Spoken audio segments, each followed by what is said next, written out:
Hi there, I'm Roderick Samuels, main stage educator for Wahl Clipper Company. In today's lessons, I want to break down how you properly maintain your tool in 3 steps: tune, align, and replace, so you can get the best performance.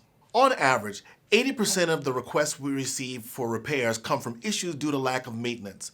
Some of the most common complaints we receive are, it feels like the clipper is dragging through the hair. It's got no power. It just won't cut it. It's making a horrible noise. It's pulling my client's hair out.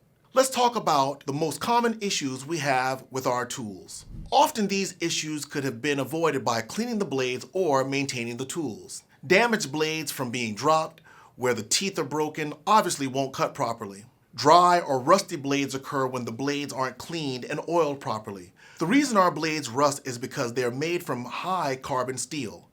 This special steel creates a very hard, durable blade to help it stay sharper longer than normal steel or stainless steel. Crooked blades will not cut properly. This can happen if the barber or stylist attempts to realign their blades without properly understanding how to do it. Or it can even happen from turbulence in transit. Tuning our corded clippers is extremely important.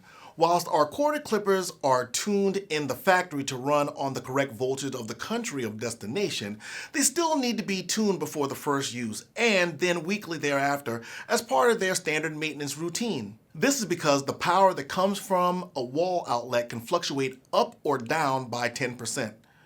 To ensure the unit receives the optimal power level, we have made it very easy to tune our corded clippers.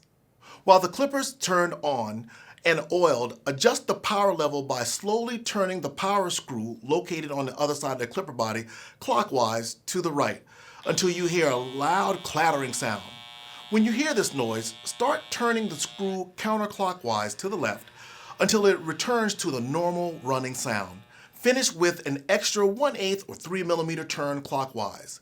Switch the clipper on and off a few times to make sure that it does not clatter. Your clipper is now tuned for your location. If the clipper does start clattering, turn the power screw anti-clockwise around 1/8 or 3mm. Turn and test again.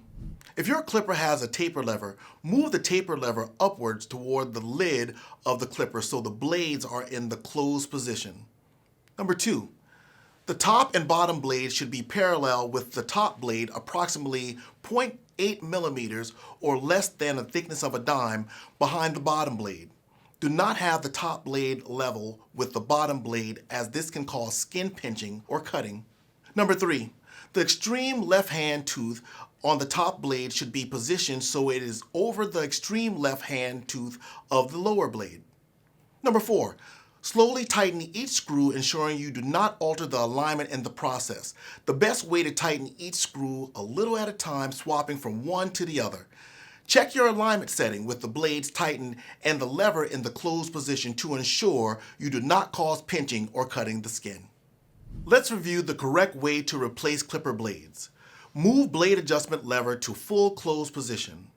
Position the small top blade over the clipper drive finger. Place the large bottom blade on the top of the small blade. Replace screws and partially tighten and align the blade correctly. Once blade is aligned, tighten the screws. Plug the clipper in, turn the switch on and off a couple times and check the blade alignment. All right, let's talk about zero gapping. Number 1, loosen the screws. 2, align the blades in a parallel way. We recommend 0.2 millimeter gap between the fixed and the cutting blade. Number 3, tighten the screws and oil the blade.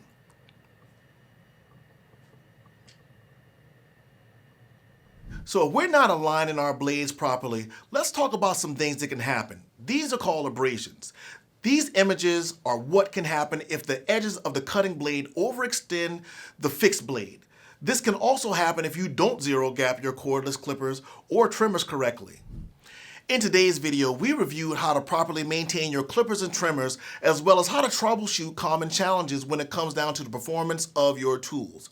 Our goal is to have a clean, safe, and professional working environment.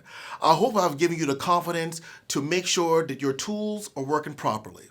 For more information, please make sure you join us on our free online education platform to elevate your skills with our cutting-edge educational hub designed exclusively for barbers and hairstylists.